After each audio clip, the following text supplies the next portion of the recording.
Hi there, my name is Jacek, this needs more info, and today we're gonna talk about the best games that came out this year. So let's begin.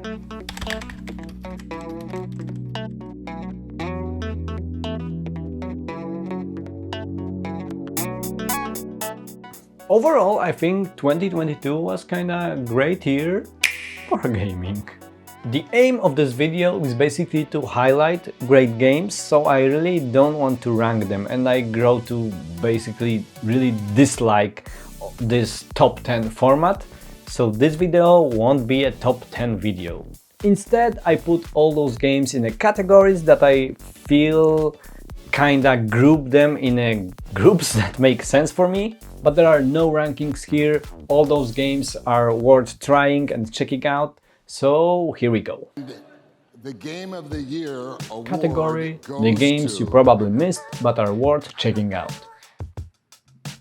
This category is rather self-explanatory, but I think you will be surprised with some of my choices here, because I think most of those games were received really well, but I got a feeling that basically they kinda disappeared among the bigger titles. First game in this category, Neon White. I think the story part of these games is something that will be hit or miss for most people, because it can be kinda cringy, but there are some quite cool references to other games, and there are some cool one-liners, and some of the stories can evoke some emotions. But fortunately, if you are not into the story, you can skip all of that and get into the best part, which is the gameplay.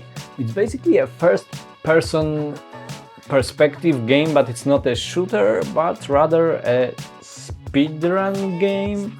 I mean, this game just lets you feel like a speedrunner, because the aim of each level is basically to go as quickly as possible through the level. And it's a game like no other this year that motivated me to beating my own scores or beating other people's scores through the leaderboards. And each level gives you that great piece of satisfaction when you first go through the level, you don't know anything about it, and the first result is of course not really good. Then you replay the level and you are start to seeing some corners you can cut, some shortcuts you can take. And it's really addicting and makes you feel like a speedrunner, like a person who knows the levels and the game in and out and can use this knowledge to basically go through the game as fast as possible. So yeah, I totally recommend Neon White, a speedrunner simulator.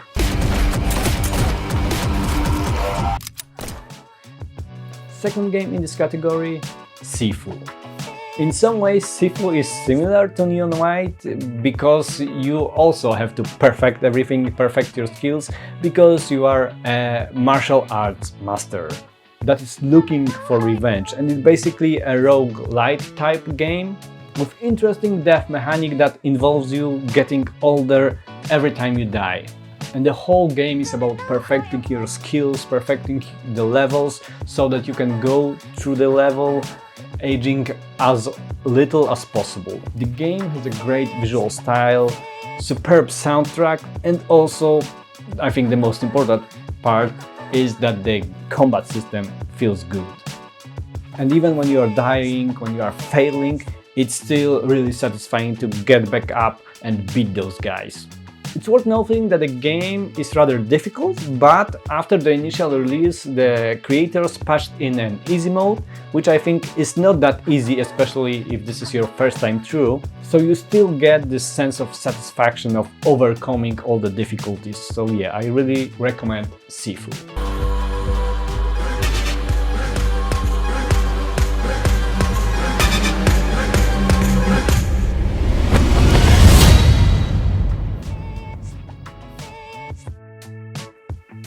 Another game in this category, Ghostwire Tokyo.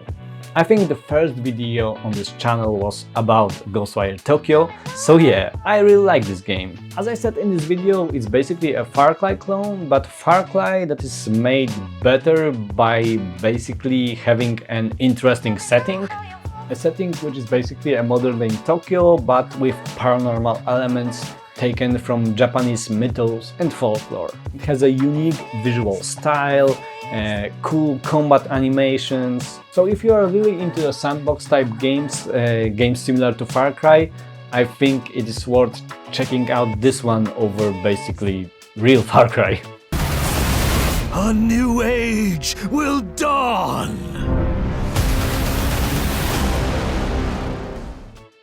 The last game in this category, The Quarry.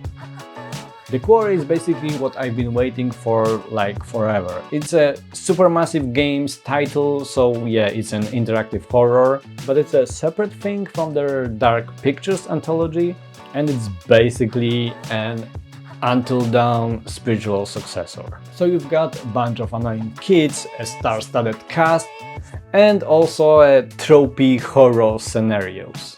The gameplay is very similar to previous productions from Supermassive Games, but has some little innovations, like for example the ability to retry when one of your characters dies.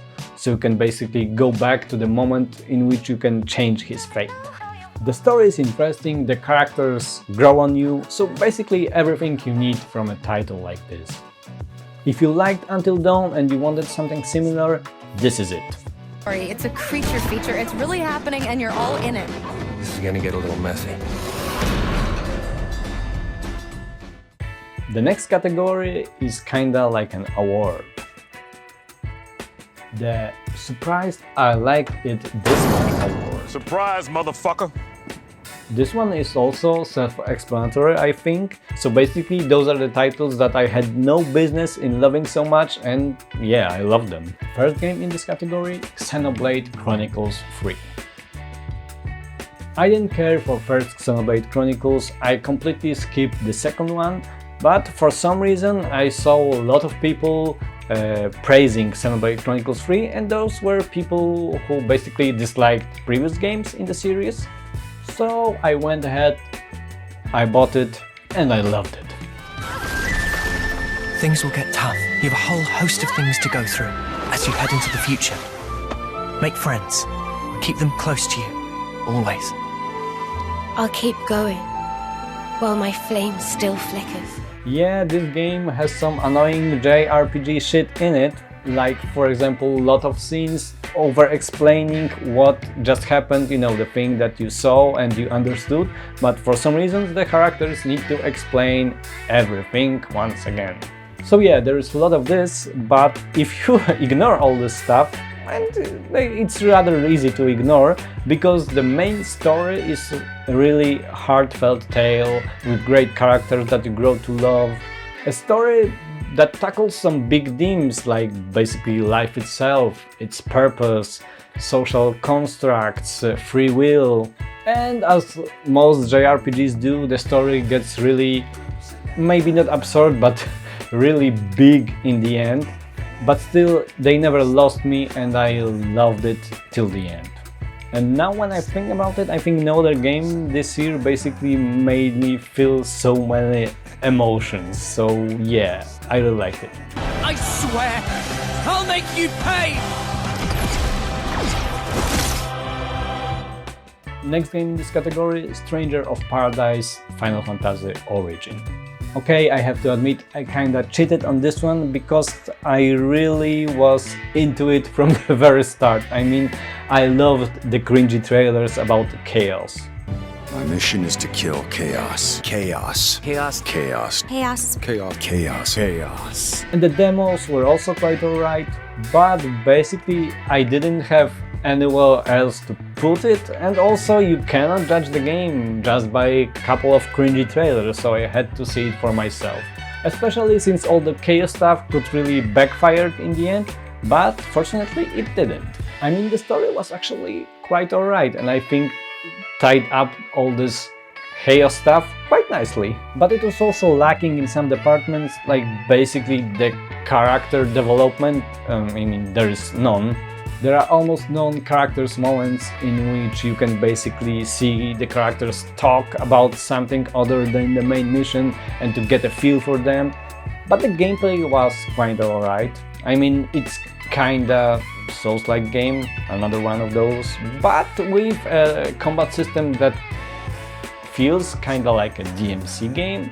DMC game with Final Fantasy twist, because there is a job system that allows you to quickly switch between different jobs that have different skills and completely change your gameplay style. So it's a quite nice, fun little game about chaos. What is a man? What has he got? If Goodbye, not himself, Jack. then he has not to say the things I'll never forget you. And the last one in this category is Sniper Elite 5. I think this game came out when there was nothing other else to play, so I bought it and I loved it. I mean, it's another Sniper Elite game, but killing Nazis is always fun. Also, I think this game has some really great looking levels. Basically, each new level surprised me about how good it looked and how interesting it was to explore. And also the gameplay really allows for great amount of flexibility, so you can go in loud, you can do stealth, or you can mix them both really nicely. If you have never played Sniper Elite game, I think this is the one to play. Oh yeah, and the slow-mo kills never get boring.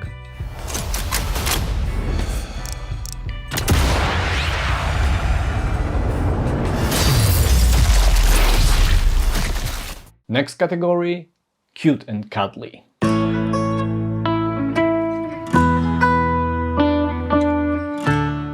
Damn it! This one is also self-explanatory. So yeah, just a couple of cute games I really liked. First one is, I think, rather obvious, Stray. So yeah, action-adventure game about being a cat in a post-apocalyptic world. It was a really different type of game, felt really unique from the start, and also looked great, and it was really interesting to explore this world and trying to figure out what really happened there, where are all the humans. Gameplay-wise, the things are really simple. There is a mix of stealth and action and really easy platforming that basically doesn't require to do anything other than pressing a button.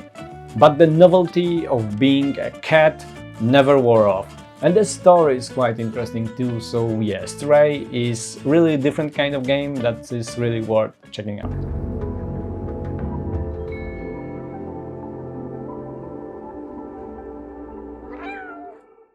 Second and last game in this category, Kirby and the Forgotten Land.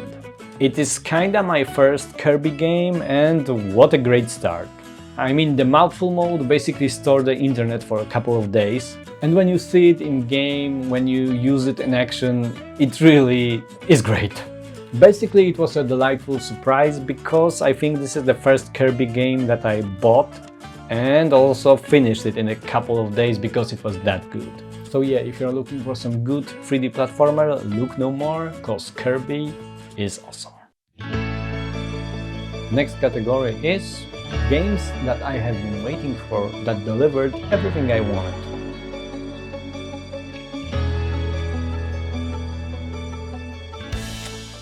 Yeah, next year I think of more inventive names, I promise. So basically those are the games that I was hyped for and they delivered. First game in this category, Elden Ring. So yeah, after I saw the trailers for Elden Ring and read all the interviews and things like that, I thought, well, open world Dark Souls, this could work, and it worked. This rarely happens, but I basically beat Elden Ring twice already this year. So yeah, I really liked it, and it delivered on the promise of basically an open world Dark Souls game. But it is also a Dark Souls game that basically took elements from other titles that From Software made recently, like for example Sekiro, so there is stealth, there is ability to jump, and all those elements basically just give player more options. And this, combined with an open world, really gives you a lot of freedom. And no other game this year just gave me this feeling of taking part in an epic adventure. I mean, simple act of exploring this world, admiring vistas. I think I spent most of the game just running through the world and looking for some interesting places. And I love that there are no map markers, so every time I discovered something, it felt like I discovered it on my own. Yes, there is some recycled content here and there are some recycled bosses, but overall the simple feeling that it gave me when I was just exploring the world, following the main story or just doing some side stuff really overcame all the negative stuff that can be said about this game.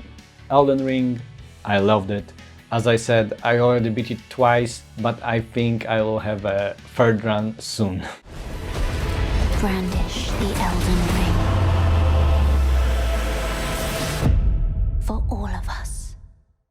And the second and last game in this category, Mario + Rabbids Sparks of Hope. I loved first Mario + Rabbids game, and basically the second one delivered everything I wanted. It's a great sequel that fixed what was wrong with the first game and also improved the elements that were working in the first game.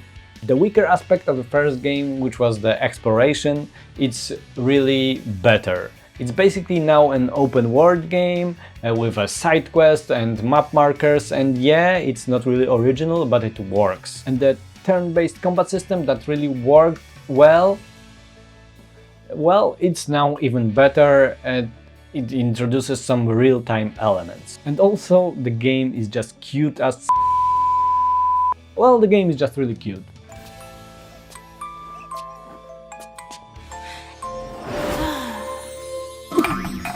This game could be a really great case study about how to express characters' personalities through animation.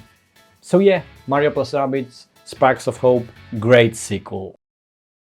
The next category, crazy imperfect fun.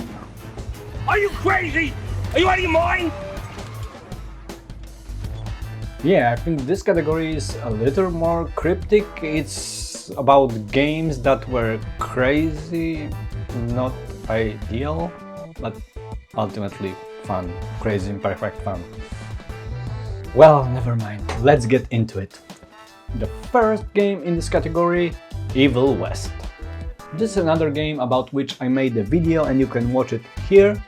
And as I said in that video, this game is dumb. But it is dumb in the right way. I mean, the story is about cowboy fighting vampires. Cowboy that has electric gauntlet and a railgun. It's a real throwback to simpler kind of action-adventure games that were basically just corridors with arenas, and in between we were some pre-rendered cutscenes. But it worked for this game really well, and basically the combat is so good that nothing else matters. This is a game that gets better with every new option in combat that you unlock. If you are a type of gamer that is fed up with all the open world games and yearns for simpler times when the games were just corridors filled with monsters, then this is the game for you. And I do mean that in the most positive way possible.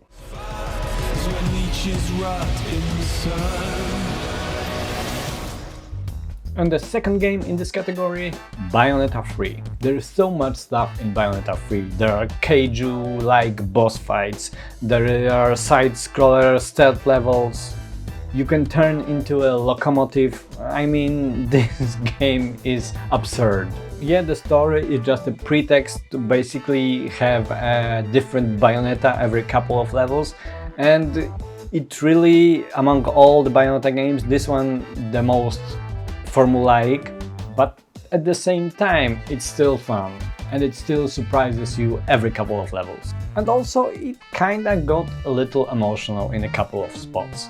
So yeah, Bayonetta 3 doesn't have a great story, has some problems with cameras, especially when you summon the demons that you can control, but at the same time you can summon a big demon that you can control. Also the new character Viola is cool. So yeah, the game has a lot going for it, also a lot against it, but at the end of the day it's just insanely fun action game.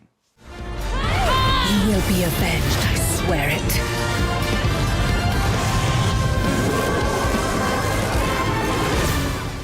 And this is it, the last category. This category contains just one game, and this is a game that I simply enjoyed the most from all the games that I played this year.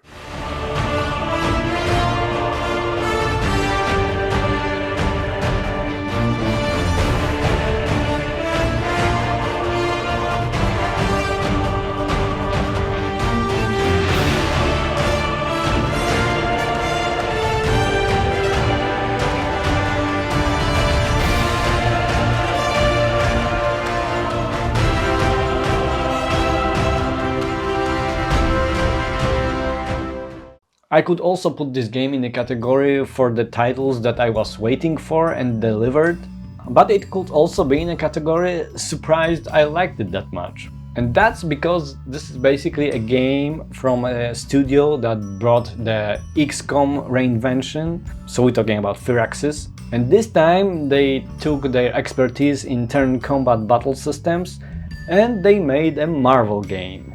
And after seeing the gameplay, I was sure I was gonna like the turn-based combat part of the game, but the story part felt really tropey and it's basically just an average comic book stuff with some Persona or Fire Emblem-like elements that involve you making friendships with the heroes from Marvel Universe. And I was sure I'm not gonna like this element that much, but it really grew on me. And yeah, it felt really tropey and some of the problems that those heroes have are really trivial. But at the same time, I weirdly enjoyed that Blade has a problem with telling Captain Marvel that she likes her. Basically, how Firaxis tackled the Marvel Universe is very similar to what movies have been doing, so there is a lot of quipping and Tony Stark is basically an asshole that is constantly making jokes, and the voice actor that voices Tony Stark in the game kinda tries to sound like Robert Downey Jr. But I don't know, maybe because it is interactive, because it is a game and it's a different setting and you also make decisions. That's what made it really unique for me and why it clicked for me. And I think that's the best Marvel game that I played so far, even better than the Guardians, mainly because the gameplay part is great. So yeah, Guardians maybe have better writing overall, but at the same time the gameplay part was not really that great. And here the story is okay, it's tropey, it's what we've seen before, but the gameplay is so good. Every character feels unique and it's really fun to upgrade their skills and to create new combinations of cards. Because it's a turn-based but it's also card-based system, but don't worry, you don't have to buy any cards, you earn them through gameplay. Midnight Suns is a game that challenged my mind by having a deep combat system that can get really difficult, and it also gave me all those fuzzy warm feelings about the Marvel characters because you got to know them, you got to talk with them and make friends with them. Writing in this game may be hit or miss, but the earnesty of it all really won me over. If you are just a little bit cynical about this type of stuff in games, I think you will really dislike the writing. But if you let the game just pull you in, I think you will have a good time. So yeah, Midnight Suns is definitely the game that I enjoyed most, and throughout the, I think, 50 or 60 hour campaign, I never felt bored, I never felt compelled to skip all the dialogue. And also I was impressed by the creativity when it comes to combat system, because even after 20-40 hours, the game still surprised me from time to time with introducing some new objective type, or by story missions that introduce unique mechanics just for this one mission. And there you have it. Those are the games I wanted to highlight this year, and I'm wondering which games you enjoyed the most, so let me know in the comments. And if you enjoyed this video, please subscribe, leave like, and see you in the next video.